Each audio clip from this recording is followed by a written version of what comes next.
think we're on and remember what we talked about. Good evening, ladies and gentlemen. My name is Siri. I would like to welcome onto stage Crystal Asige. She is my boss. And man, let me tell you, she doesn't let me forget it. Hey, Siri, can you just watch yourself? Okay, sorry. I can't risk losing my job. Not after what President Kenyatta has just announced about taxes. Entitled Sexability, we have worked very hard to put this together and give you an idea of the fun and games involved in the world surrounding sexuality and disability. Knock them dead. Thanks, girl. Ring, ring. Hello? Hey, girl, it's me. Look, I really need to talk. Please tell me that you're free. Well, I'm kind of in Ethiopia with my work, so I don't know if Oh, thank God you're not busy. Look, remember that beautiful man I told you about the other time? Well, it's only about 1 hour until I see him, and I am going crazy. I don't know what to do. I've got nothing to wear. Is he going to freak out about this eyesight thing? Oh, it's going to be so awkward, Jackie. I'm starting to sweat, and I think I can feel a bowel movement coming on. Oh, my goodness, Crystal, can you just calm down? I know that you guys haven't hung out one-on-one yet, and maybe he doesn't know the full extent of the glaucoma, but at least he knows, right? Yeah, I know, but remember that last guy? No, but nothing. Girl, you are hot. I wish you could see yourself. Look, just throw on a cute top and go and have fun, okay? Just like that, my cousin Jackie hung up the phone and my pep talk was over. So, I threw my swag on and off I went. There are about 4.4 million people living with disability in the country. And though this is a really huge number, you'd be surprised at how many of us are factored out of being seen as amazing potential romantic partners because of a national psychology that says, they don't want or need sex. They don't think about sex, do they? Would they even know what to do with it if it happened? I mean, surely these people aren't worried about makeup and beauty and fashion, dating desires, passion, romance, fantasies, when they have more pressing things to think about, like how they have a disability. Sadly, we are just seen as asexual. Oh, the date? Well, obviously, I absolutely crushed it. And we even met a couple of times after that. But though I'm an absolute catch, he just couldn't seem to see past these. And to be honest, I don't really blame him for the narrative that he must have made up in his head about how my visual impairment would or wouldn't affect us dating. Because, to be honest, I find that these stereotypes play up in my own mind. And although they don't affect my general confidence, they sometimes do affect my dating confidence. But I do have some really funny blind date stories. Though I feel like I need to respect these men's privacy. I'll just leave out their names, you're right, yeah. So, the ladies in here know that it is an absolute struggle to keep these men focused on a date, right? Right? Half the time we're thinking, excuse me, my eyes are up here. But for me, I'm thinking, excuse me, my boobs are down here. Because these men are constantly fixated on my eyesight. This one guy said to me, I don't mean to be rude, but I've always wanted to ask you, because of the whole eyesight thing. What would you like me to refer to you as? To which I said, how about Crystal, my name? And this other guy, on a relatively pleasant evening, said, "So, can you have children?" And I was like, "Dude, do I need to give you a bio lesson in the middle of this restaurant?" And then he said, "And if you can, how do you think you'll be able to manage to take care of them?" And I said, "Well, I'll just do what every other Nairobian does and hire a nanny." And this other guy, who I think was just after the experience of dating a blind girl, probably so that he could go back and rave to all his guy friends on their WhatsApp group. Bless him. And this other guy, who wasn't a date, just a man friend, told me, "Crystal, I've seen your photos online, and I've noticed that you look very well groomed." Yeah, I know, right? "How do you do that without your eyesight?" he asked. I was like, LMAO, dude, LMAO. And then on the flip side, there are those guys who are really relaxed and they don't really make a big deal out of the whole eyesight thing. They're the ones who, have a bit of fun with it. And they say, "Oh, you can't see? Let me take this opportunity to describe myself. I'm 6'5", with the body of Usain Bolt and the face of Will Smith." And I'm like, right, sure you are. Or there are the guys who say, "It's okay, don't worry, I don't mind," because I've just asked them, "Do you mind if I just touch your face, just, because I kind of want to see what you look like, see if I can figure it out." And they're like, "Oh, you want to touch me, do you? I knew it. You just couldn't keep your hands off me since the moment we met." And I'm like, yes, that's it. Yeah, that's right. So all in all, there have been some pretty phenomenal dates, others which have been just flat out comical. And then there are the guys who are like, I'm just like, "Dude, pick up a book once in a while, could you?" But to be honest, dating someone like myself with a visual impairment or any other disability isn't really that different. I do everything that any other woman does in this room or otherwise. I go out to eat because I know how to eat.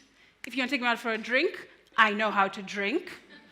I go out dancing, I go out to this beach, on walks, swimming, snorkeling, just anything that any other date would require. If a guy finds it hard to pay attention, or if articulating in a conversation is hard, or if chivalry to him is hard, then maybe not with me. But let's switch gears for a second. Let me ask you, in the last year or two, or heck, since Adam, was the last time that you saw a local production with an albino love interest cast? Or maybe a hard-of-hearing actor cast as the hot babe? What about a visually impaired person, VIP, as the independent sexual being? When was the last time you saw an autistic model? Or maybe a TV presenter in a wheelchair? Or how about an amputee in a massive beauty campaign? It's okay. I'll wait. The sex and beauty industry always leaves us behind.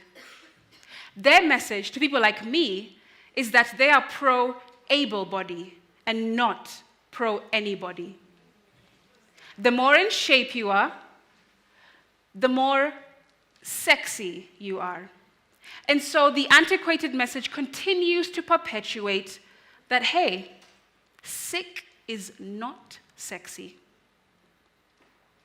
And we all know about those magazine issues that do their version of the sexiest man and woman alive. A bit dramatic, isn't it? On one end of the spectrum, you find the ultra beautiful, like Idris Elba. Yeah. And then on the other side is everyone with a disability. And if you find yourself lucky enough to fall somewhere in the middle, which is pretty much everyone in this room, at least you guys have quick fixes to turn to. You can buy foundation, you can buy a weave, you can buy a hairline. You can get your nose done, your lips done, your boobs done, your butt done, lipo, and other kinds of pills and potions at your disposal. But unfortunately for me, I have no quick fix. I'm just seen as somebody who is unattractive, undesirable, and an absolute burden. But I'm telling you, these are the stereotypes that I go through and I face every single day. I mean, you see me in the aisle, in the supermarket, and you peek down at my basket and you go, "Ah, mortifying." Because you've just seen, I've picked up a box of condoms and a bottle of Shiraz, darling. And they're like, "Oh my goodness, this girl is obviously lost. Can't somebody help her?" She probably thinks that that's a box of medicine in her basket. And that's a bottle of olive oil for that special diet she must be on because of her eyesight. No.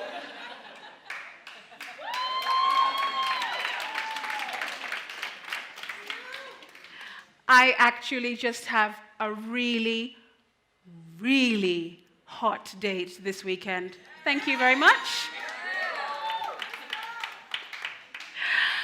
And we're all making jokes about it, but honestly speaking, these are the kinds of stereotypes and myths that I need to go through, and everyone in the disabled community goes through in this country and outside. Just because I'm visually impaired, people think that my life is a mess, I'm probably really super needy and emotional, my flat is probably seriously dirty, and I can't take care of myself because I'm some kind of eternal child who can't have a partner, or let alone children, because, hey, she's disabled. So, in preparation for Dadasphere, I needed to do my research, right? If I was going to stand in front of a room of people like yourselves, I was going to have to do my homework about disability and sexuality in the country. I needed to give this thing the time, the commitment, and the energy that it deserves. And what better way to dive into the world of dating and romance in the country than to open a Tinder account?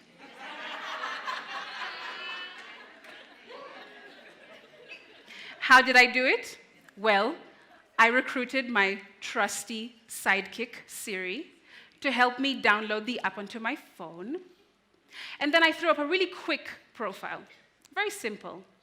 And then I got one of my girlfriends, Jasmine, and my mother, who's here tonight,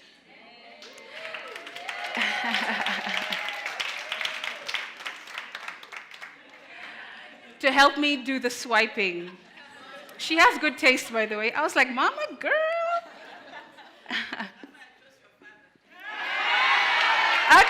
Okay, girl.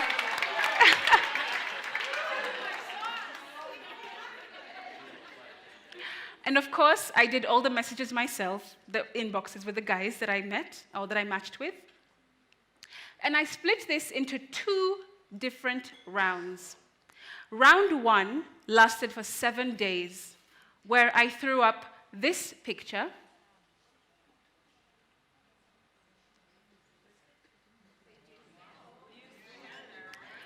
And then I threw up this profile.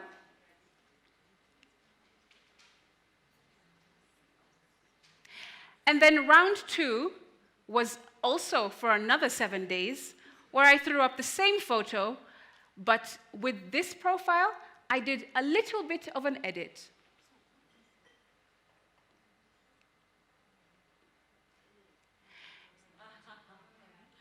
In round 1, I managed to match with 25 guys. And I decided that if the chats were good and they were fun and lighthearted, after about 1 or 2 days, then I would tell them, very casually, oh, by the way, I've got this thing that I need to tell you. You should probably know that I'm visually impaired, but it's no big deal really, because I'm like any other person. After I did that, I ended up with only one guy. Only met up with one guy. The rest, after they heard my news, would either completely blank me, or they would unmatch, or they would speak to me for like 1 or 2 days after that, just to be polite, and then eventually disappeared. And in round 2, when I told them up front that I was blind, I only matched with 3 guys and met up with none.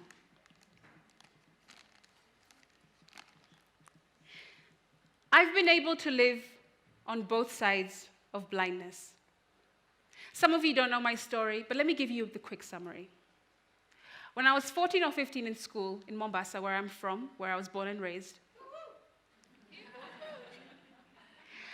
I started to realize that my eyesight was kind of funny.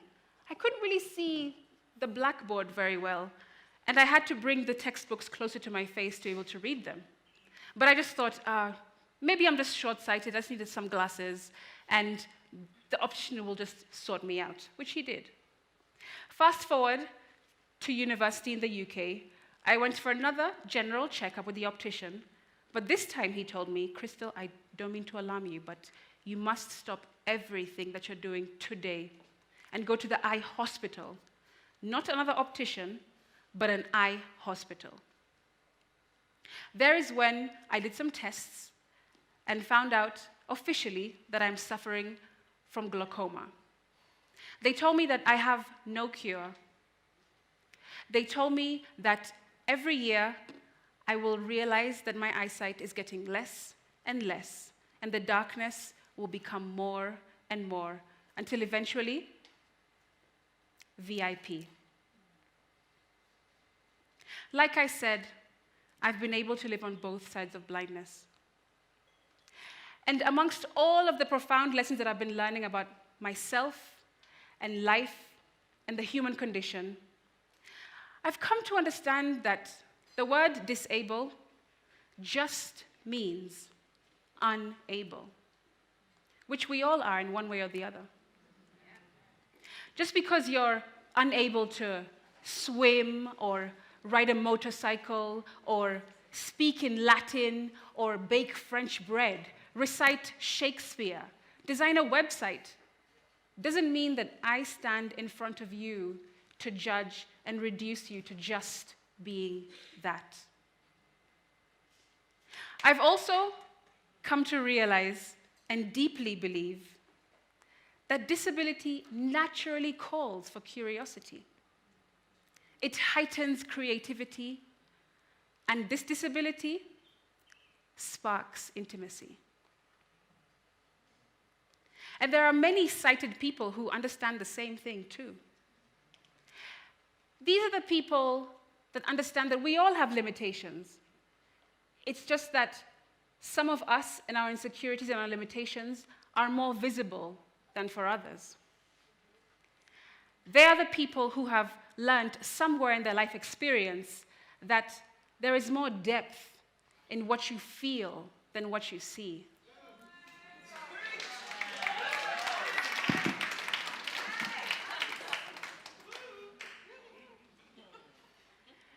And they are the ones who are more willing to fall into an amazingly exquisite sense of what intimacy could really look like. And this is a place that's perfect to be vulnerable and to be expressive and to nurture and foster real communication.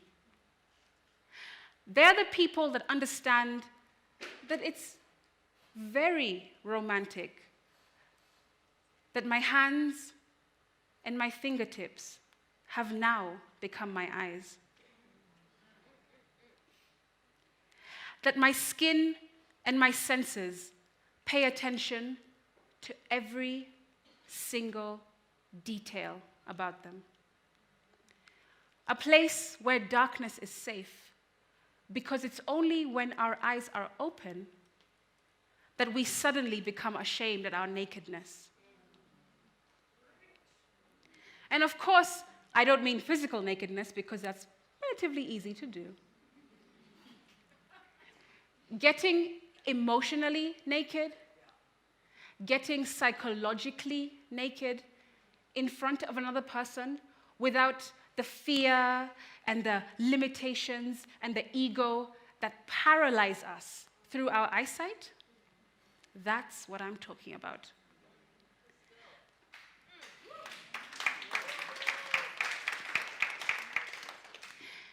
And this is the place that I now get to discover, and I get to grow in. And I get to understand and find my way a little bit closer to my true potential at giving genuine love to another person. If you were born with a condition, or if you acquired one tomorrow, would you want your needs to be met? Would you want to live as full a life as possible and feel desired and beautiful, no matter your ability or disability? My name is Asige, and I am a singer-songwriter and a VIP ambassador and a woman.